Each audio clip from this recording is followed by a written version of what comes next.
ओम शांति। निश्चय बुद्धि विजयंती के इस एपिसोड में आपका स्वागत है, जिसमें हम बाबा के उन रत्नों से मिलते हैं जिन्होंने बाबा पर निश्चय रखा, बाबा के ज्ञान पर निश्चय रखा, स्वयं पर निश्चय रखा और ड्रामा पर निश्चय रखते हुए अपने इस पुरुषार्थी जीवन में आगे बढ़ते जा रहे हैं। आज हमारे साथ हैं बाबा की अनन्य रतन, बाबा की बच्ची कोशिका बहन। आप पिछले 7 वर्षों से इस ईश्वरीय ज्ञान में हैं और आपने एमएनसी में जॉब भी किया है। आप घर गृहस्थ में रहते हैं और बाबा गृहस्थियों को बहुत याद करता है। बाबा कई बार कहता है कि जो मेरे अनन्य रतन हैं वो घर भी संभालते हैं और वो ज्ञान में बहुत आगे अपने नंबर ले सकते हैं, अपना पद निश्चित कर सकते हैं। तो इसी प्रकार हम किस प्रकार से वो अपने पुरुषार्थ में आगे बढ़ी हैं, किस प्रकार निश्चय बुद्धि से उन्होंने विजय प्राप्त की है, हम कोशिका बहन का स्वागत भी करेंगे और उनसे उनके अनुभव भी सुनेंगे। ओम शांति कोशिका बहन। ओम शांति सिस्टर। तो सबसे पहले जो हम निश्चय की बात करते हैं, हम आपके अनुभव जानना चाहेंगे, जिससे जो कोई भी आपको सुने उसे भी प्रेरणा मिले। पहला निश्चय है और वो प्रारंभ होता है सेल्फ से, स्वयं में निश्चय। तो स्वयं में निश्चय किस प्रकार से हुआ आपको, जो बाबा हमें ज्ञान देते हैं कि स्व क्या है, इसके कोई आपके पास अनुभव हो तो आप हमसे जरूर शेयर करें। जी सिस्टर। सिस्टर, ज्ञान में आने से पहले मैं शिवानी बहन को बहुत सुनती थी। उनके लेक्चर्स बहुत अच्छे लगते थे और वो मुझे समझ भी आते थे। मैंने राजयोगा का कोर्स किया और मैंने ना कोर्स के दौरान भी और लेक्चर्स में ये बात समझी कि हर किसी को अलग अलग समय लगता है अनुभव आने में। आपको बस स्टार्ट करना है और एक एक्सपेरिमेंट की तरह लेकर चलना है और धीरे धीरे अनुभव होते रहेंगे।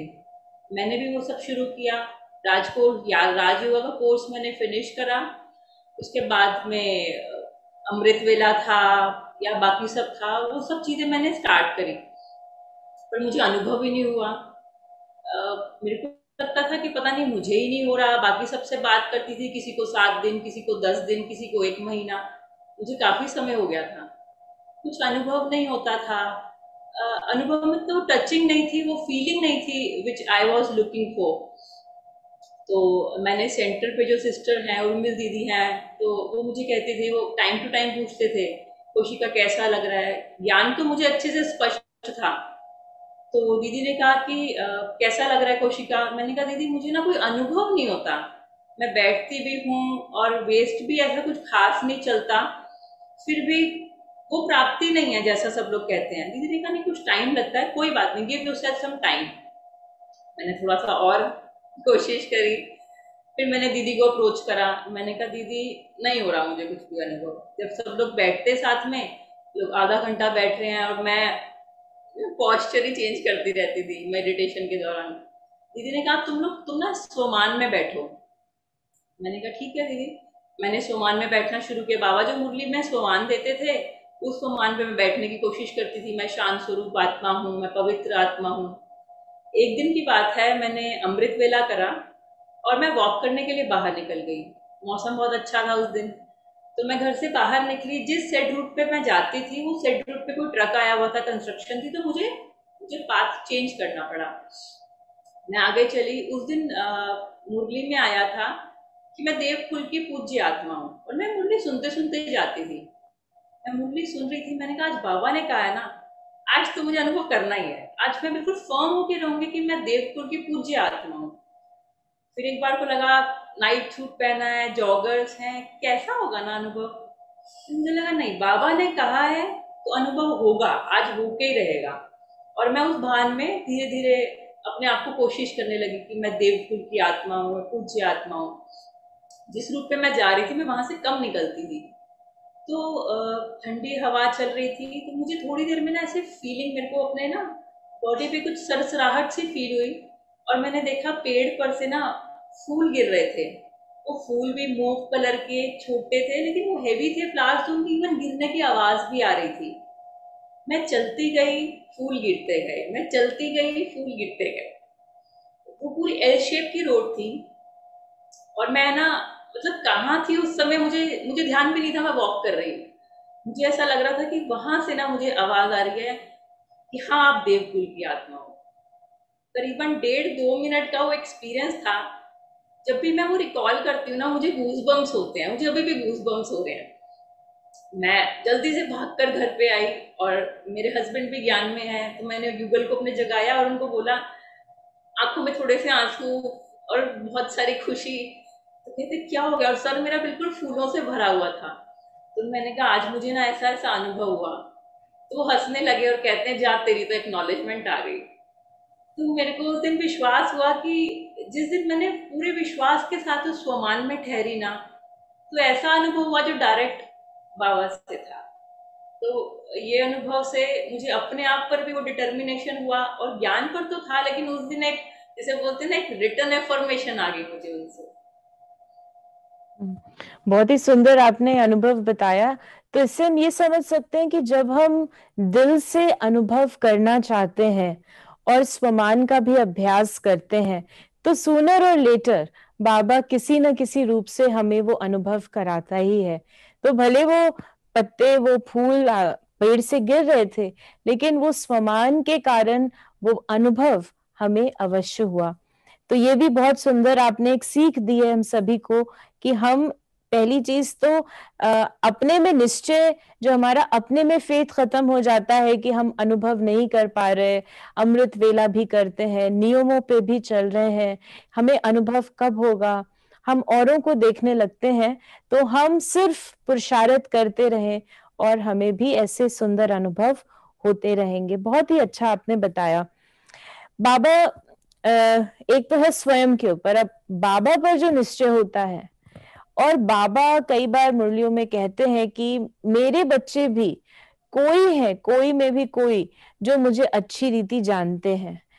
तो आपका ये निश्चय कब हुआ, कैसे हुआ कि ये स्वयं परमात्मा ब्रह्मा के तन से मुझे उन्होंने अडॉप्ट किया है, और अव्यक्त होने के बाद दादी जी के तन के द्वारा हमसे अव्यक्त मिलन मना रहे हैं। तो कोई ऐसी घटना या कोई ऐसा अनुभव आपके पास हो जिससे बाबा पर निश्चय आपका पक्का हुआ? जी सिस्टर, एक चीज थी ज्ञान में आने से पहले भी, क्योंकि हम लोग मंदिर जाते थे, गुरुद्वारे जाते थे, और बहुत बार घरों में बड़े लोग बैठ के वो इस तरह की टॉक भी चलती थी, स्पिरिचुअल टॉक कह लें, या देवी देवताओं के बारे में। एक चीज जो मुझे बड़ी थोड़ी सी अजीब लगती थी कि सब लोग ना ये पूछते थे, आप किसको मानते हैं? मैं इसको मानता हूँ, मैं इसको मानती हूँ, और बहुत देर तक कन्वर्सेशन चलती थी मेजोरिटी टाइम्स। और जब वो एंड होती थी ना, तो किस वर्डिक्ट पे एंड होती थी, चलो अब इस पे क्या बात करनी है तो वो एक ही। तो वो वाली चीज का आंसर मुझे यहाँ मिला कि वो अगर एक है तो ये अनेक वाली बात क्या है। और यहाँ पर आकर ना, जो हम मंदिरों में देखते हैं कि देवियों के नीचे वो कमल के फूल हैं, या हाथों में अलंकार दिए हुए हैं, कुछ रिचुअल्स भी हैं जो मंदिर पे लोग शिवलिंग पे जल चढ़ा रहे हैं। तो वो सब ना, ऐसा लगता था कि रिचुअल्स तो है, बट इनका लॉजिक क्या है, मतलब क्या है। लेकिन यहाँ अगर एक एक चीज का लॉजिकल मतलब जो है वो स्पष्ट हुआ, और कोई कॉन्ट्राडिक्शन नहीं थी, किसी भी एक बात का दूसरी बात के साथ कभी कोई कॉन्ट्राडिक्शन नहीं सुना। तो ये क्लैरिटी आती गई। दूसरा, बहुत ये बात सुनी हुई थी कि GOD means God, means generator, operator और डिस्ट्रॉयर। तो लगता था कि भगवान ने ना कैसे सृष्टि रची होगी, स्क्रैच से रची होगी। अगर स्क्रैच से रची हुई तो बहुत बार वो जोक करते हैं ना लोग कि मुर्गी आई या अंडा, ह्यूमन कैसे बिना मदर वूम के आ सकता है। लेकिन यहाँ पे आके जब वो समय का साइक्लिक होना, वो सब चीजें सुनी, और फिर ब्रह्मा बाबा के थ्रू कैसे नई सृष्टि की स्थापना हो रही है, और दूसरा डिस्ट्रक्शन कह लो या चेंज कह लो, वो भी उसके लिए भी परमात्मा कैसे परमात्मा कैसे करा सकता है। अदरवाइज डिस्ट्रक्शन तो अपने आप में वर्ड काफी नेगेटिव है। तो इस तरह से ब्रह्मा बाबा पर और परमात्मा पे निश्चय तो हुआ ही, साथ ही साथ मैंने देखा कि जो अव्यक्त वाणियां थी, उसकी लैंग्वेज बहुत डिफिकल्ट थी। आज भी अगर हम चाहे ना उसका एक सेंटेंस देखकर और याद कर कर एज इट इज बोलें, इसमें वो नहीं बोला जाता। लेकिन वहां पे दादी स्टेज पर बैठ के दादी जी कॉन्टिन्यूसली बोल रही हैं उस स्थिति में बैठकर, और दूसरा वहां से ऐसा लगता था कि पावर आ रही है। फिर ट्रस्ट हमेशा या तो 100 होता है या 0% होता है। या तो था कि ये बाबा सचमुच आते हैं दादी के तन में, या अदरवाइज है कि इन सबको कोई गलत फहमी है। मैंने दादी जानकी जी को देखा, she was 97 98 at that time. वो कैसे स्टेज पर कितनी खुशी से ना, कितना मतलब अदरवाइज 98 ईयर्स का अगर शरीर हो, इतनी एनर्जी कहाँ से आएगी। तो मैंने उनको देखा जिस तरह से वो बाबा के साथ में, मतलब बाप दादा के आने पर वो साथ में कभी बैठे होते थे या भोग के समय, तो इट वॉज ट्रिमेंडस। तो वो समझ में आता था कि कोई एक्स्ट्रा ऑर्डिनरी पावर ही है जो जो ऐसी वाइब्रेशन जिनसे आ सकती है। और फिर मैंने बाप दादा मिलन इवन टीवी पर देखा, तो वहां से बिना बैठे बैठे मुझे ऐसा लगा बहुत सारे जो सवाल, छोटे छोटे से सवाल भी होते हैं, उसके जवाब भी मिलने लगे। तो इस तरह से वो कोई भी 1% भी शंका नहीं रही कि ऐसा हो रहा है। बहुत ही सुंदर। और जो आपने कहा टीवी से देखते हुए भी आपके मन के जो सवाल थे वो पूर्ण हो गए, और यही बाबा कहता है कि ये अव्यक्त पालना है जो आज भी बाबा हमें अव्यक्त रूप से दे रहे हैं, और समय प्रति समय अलग अलग रीति से अनुभव कराते हैं। तो बाप में निश्चय है, स्वयं में निश्चय है।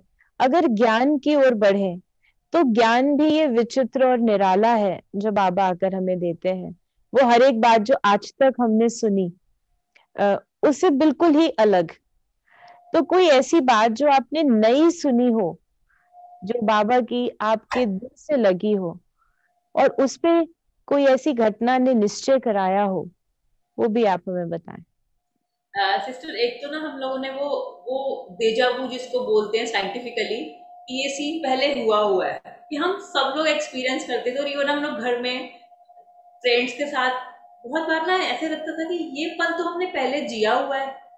उसका अगर गूगल में भी छानो तो कोई स्पेसिफिक आंसर नहीं मिलता था।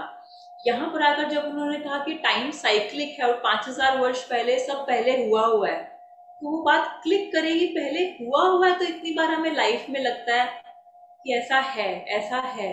और दूसरा था कि जैसे अगर हम मुरलियां सुनते हैं, तो बहुत बार हम देखते थे कि कृष्ण को मुरली दिया है, तो मेरे ना मन में बहुत बार ये सवाल आता था कि इतना बड़ा राजा थे वो, और इतने सारे इतने सुंदर देवता थे, कि मुरली बजाना में इतना इतना क्या अच्छी मुरली बजाते थे कि सारी गोपियां खींची चली आती थी। और बहुत सारे ऐसे चीजें थी कि इतनी सारी शादियां करी और रास लीला थी।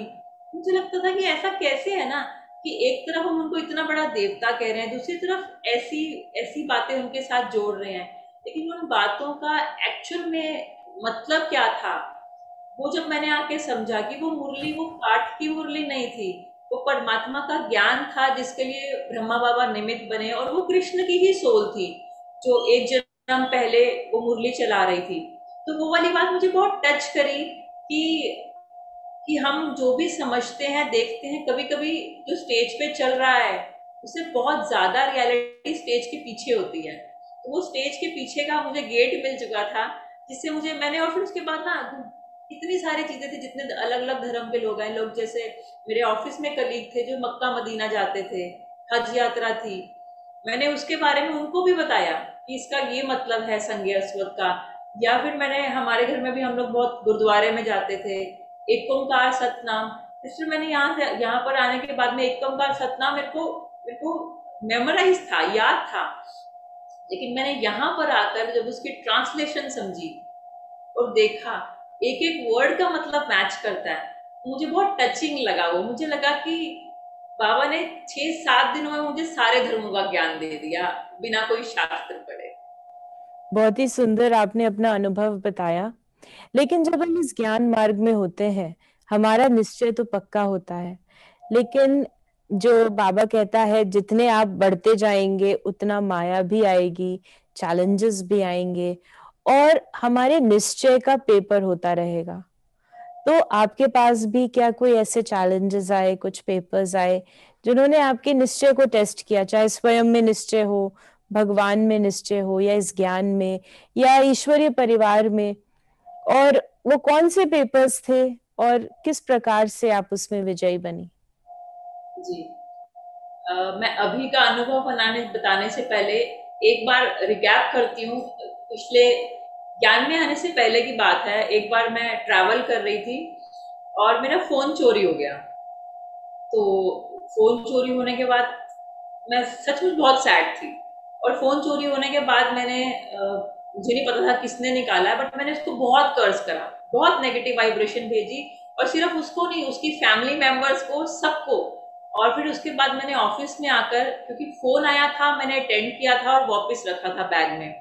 और ऑफिस में आके जिसने मुझे कॉल किया था, 2-3 बार कॉल आई थी, उसको बहुत डांटा था और कहा था कि मेरा फोन ना चोरी होने के लिए आप रिस्पॉन्सिबल हो, क्योंकि आप मुझे बार बार कॉल कर रहे थे, मैं ट्रैवल कर रही थी और मैंने वो फोन अटेंड करा, वापस रखा, आपकी वजह से मेरा फोन चोरी हो गया।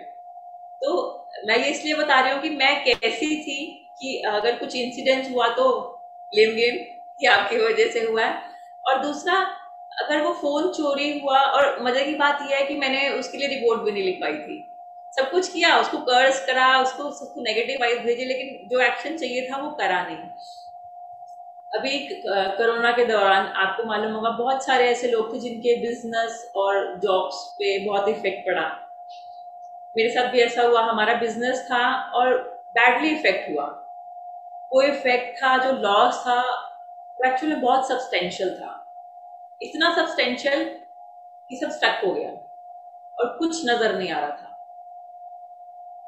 समझ में नहीं आ रहा था कि आगे बढ़े कैसे, करना क्या है। सबसे पहले तो, और फिर कुछ ऐसे लोग थे जिनसे पैसे लेने थे, कुछ तो मजबूरी की वजह से नहीं दे पा रहे थे, और कुछ थे कि वो समय का भी, जिसे बोलते हैं ना, फायदा उठाना, वैसे वाली कैटेगरी भी थी।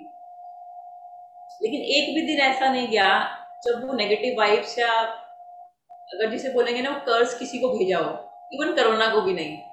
ये बात मुझे समझ में आ चुकी थी कि जो भी सिचुएशन आ रही है, जो भी लाइफ में हो रहा है ना, ये मेरे ही कर्मों का फल है जो वापस आ रहा है। लेकिन अब जो बाबा का ज्ञान है, उस ज्ञान को सही रीति समझा था, तो मुझे मालूम था जिसके साथ भगवान है ना, उसकी लाइफ में प्रॉब्लम आ नहीं सकती है। अगर वो समस्या बन के आई भी है तो वो निकालेगा। जो भी रिक्वायर्ड एक्टिविटीज थी, लीगल केस करना था, कहीं पर बात करनी थी, कोई एक्शन लेना था, वो एक्शन सब लिया, बिना टेम्पर लूज करे, बिना किसी को कर्ज करे। अगर वो सिचुएशन में पहले वाली कोशिका होती, ज्ञान से पहले वाली, तो सिस्टर या तो मैं डिप्रेशन में जा चुकी होती, हार्ट अटैक हो भी जाता, कोई बड़ी बात नहीं थी। I was stable. मुझे ऐसा लग रहा था मैं हल्का फील कर रही हूँ। इतनी बड़ी समस्या, मेरे को उस समय तो समस्या दिख ही नहीं रही थी। मैं और मेरे युगल हम लोग बैठे और फिर डिसाइड किया आगे क्या करना है। आगे के एक्शंस लिए। बहुत लंबा हमें रास्ता नजर नहीं आ रहा था कि आगे हमें बहुत लाइट नजर आ रही हो, लेकिन धीरे धीरे करके वो छोटे छोटे तरीके से, स्टेप से रास्ते खुलते गए और हमें ऐसा लगा कि हम आगे बढ़ते गए। जो जो जगह पर हम स्टक हो गए थे, एटलीस्ट वहां से निकले। और जब आगे बढ़े, जब पीछे मुड़ के देखा, तब हमें रियलाइज हुआ कि हमने तो इतनी बड़ी समस्या पार कर दी। और दूसरा, जब उस समस्या से बाहर निकले तो हमने सिर्फ एक बार पीछे मुड़ के देखा उस पूरे इंसिडेंस में, जस्ट टू अंडरस्टैंड मैं बेटर क्या कर सकती थी, विदाउट विदाउट रिकॉलिंग उसने क्या करा, उसने धोखा दिया, उसने चीटिंग करी, कोरोना हुआ, ये नहीं। जो हुआ हो गया, नथिंग न्यू का पार्ट। और बस ऐसा था कि जैसे बाबा बोलते ना कि पहाड़ के ऊपर तभी जा सकोगे जब उड़ती कला में होगे। तो पहाड़ कब नीचे से निकल गया और कब हम लाइट होके निकले, और हम लोगों ने सीख भी ली उससे कि क्या अगर ऐसा इंसिडेंस अगर आए या ऐसा लाइफ में था, क्या हमारी मिस्टेक, भले वो 10% मिस्टेक थी, लेकिन अब एटलीस्ट ये समझ में आया कि इम्प्रूवमेंट के चांस हर जगह पर होते हैं। And we really moved on. बहुत ही सुंदर आपने ये अनुभव बताया है कि कई बार ब्राह्मणों के सामने भी जब ज्ञान में आते हैं तो सिचुएशंस तो आती हैं। बाबा ने भी मुरलियों में कहा है कि मैं तुम्हारी जो बीमारी है उसको नहीं ठीक कर दूंगा। अभी हाल ही की मुरली में बाबा ने कहा था कि ऑपरेशन है तो ऑपरेशन कराना पड़ेगा, या बिजनेस में घाटा पड़ता है तो, लेकिन बाबा हमें शक्ति देता है। बाबा का ये वायदा है कि मैं तुम्हारे साथ हूँ, तुम्हें शक्ति दूंगा और तुम्हारी मदद भी करूंगा। और आपने बहुत अपने जीवन का एक सुंदर एग्जाम्पल बताया और किस प्रकार से हम उसको फॉलो कर सकते हैं। ये बहुत सुंदर प्रेरणा है कि सिचुएशन में एग्जैक्ट हमारा रिस्पॉन्स क्या हो, बाबा के साथ को, बाबा के ज्ञान को हम कैसे प्रयोग करें, और यही तो बाबा हमसे चाहते हैं। तो बहुत ही सुंदर ये अनुभव है। जब हम निश्चय की बात करते हैं तो एक आयाम होता है निश्चय में हमारा ईश्वरीय परिवार पर निश्चय। तो कई बार भाई बहन कहते हैं कि मुझे बाबा अच्छा लगता है और बाबा का ज्ञान अच्छा लगता है, लेकिन परिवार में जब हम मिलते हैं तो फिर अलग अलग संस्कार भी हो जाते हैं। तो यही मेरा ब्राह्मण परिवार है। हम सब ने सारा कल्प एक साथ पाठ बजाया है। क्या आपको ये निश्चय है? और अगर है तो ये निश्चय कैसे हुआ?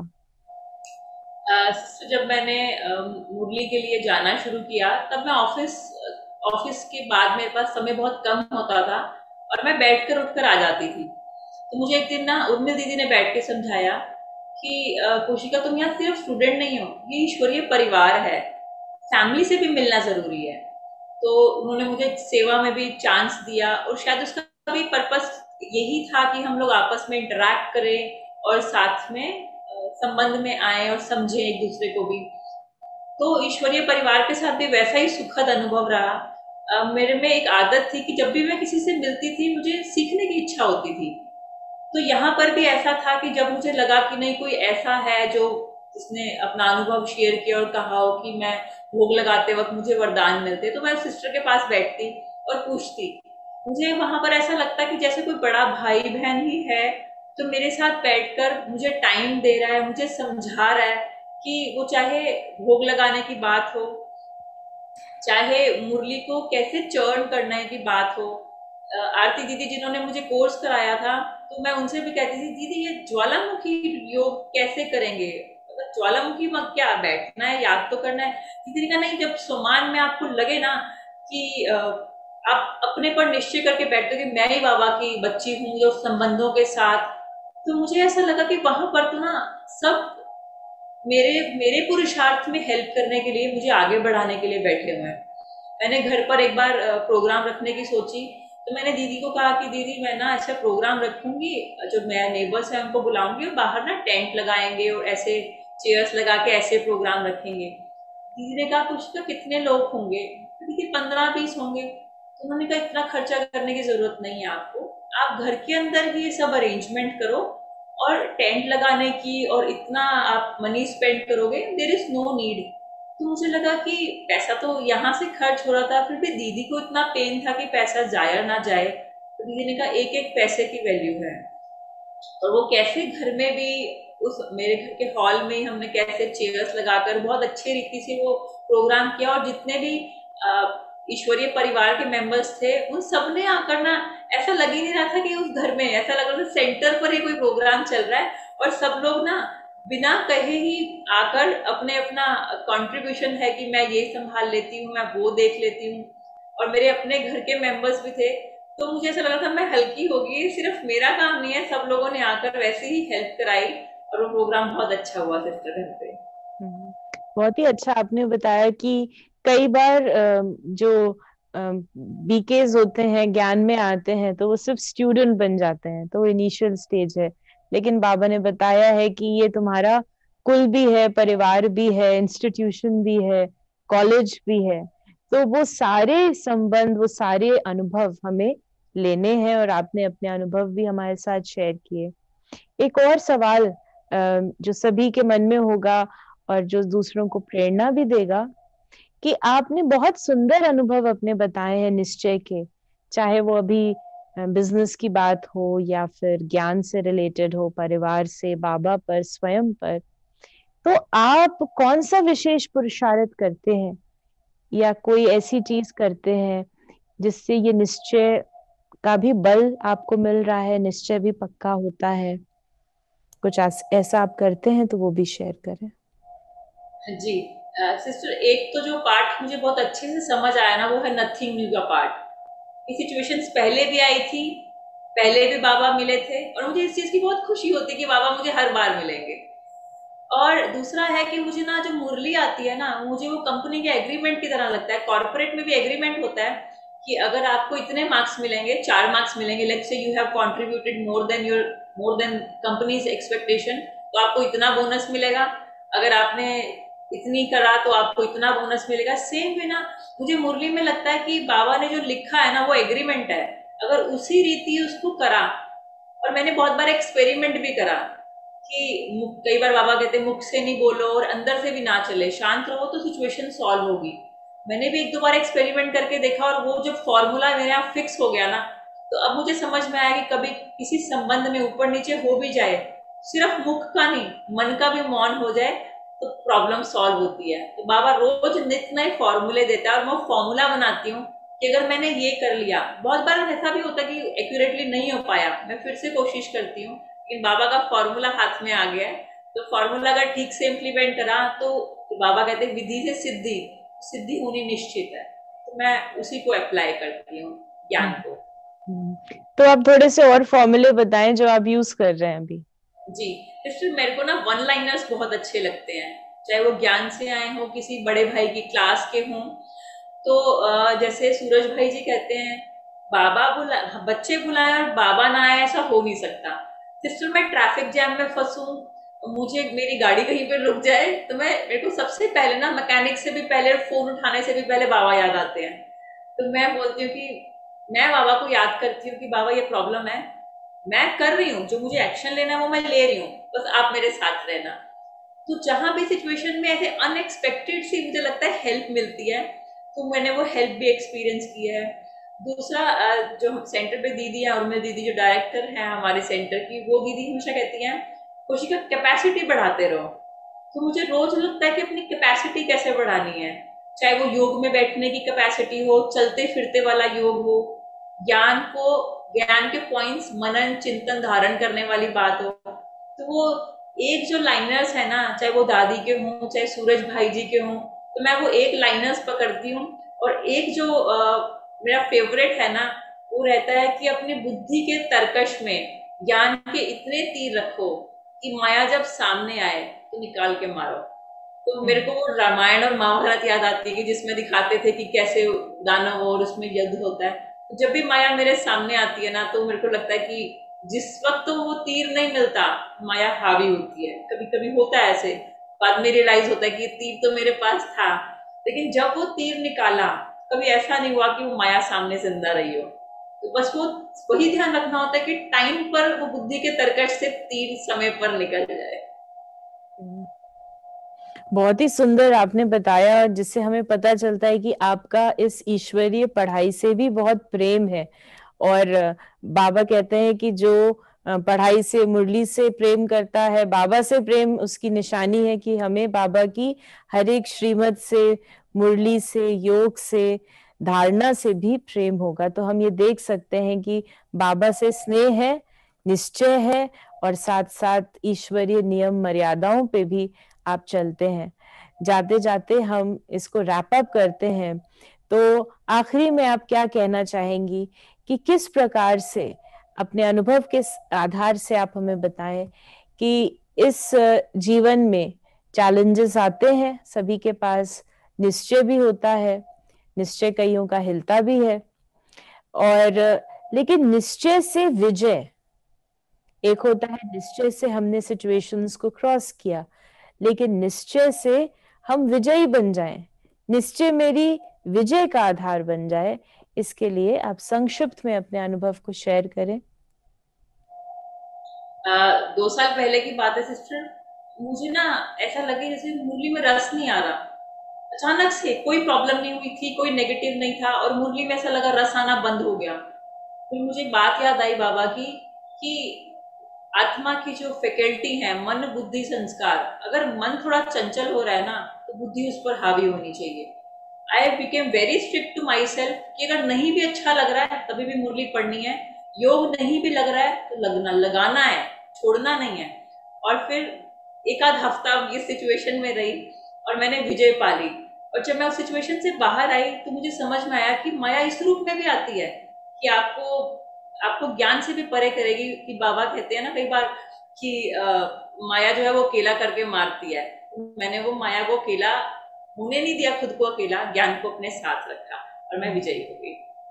बहुत ही सुंदर आपका अनुभव है। इससे हम सभी को प्रेरणा मिल रही है कि किस प्रकार से बाबा के ज्ञान को हम अप्लाई करते रहें। जो बाबा ने कहा उसको निश्चय बुद्धि होकर हम उस पर चलते रहें तो विजय निश्चित ही है। सो कोशिका बहन, बहुत ही सुंदर अनुभव आपने हमारे साथ शेयर किए। आपसे बातचीत करके, आपके अनुभवों को सुनकर सचमुच बहुत अच्छा लगा। और आशा करते हैं कि हम सभी जो सुन रहे हमारे जो ऑडियंस है वो इनसे प्रेरणा लेगा और अपने पुरुषार्थ को भी आगे बढ़ाएगा। ओम ओम शांति। शांति। ओम शांति।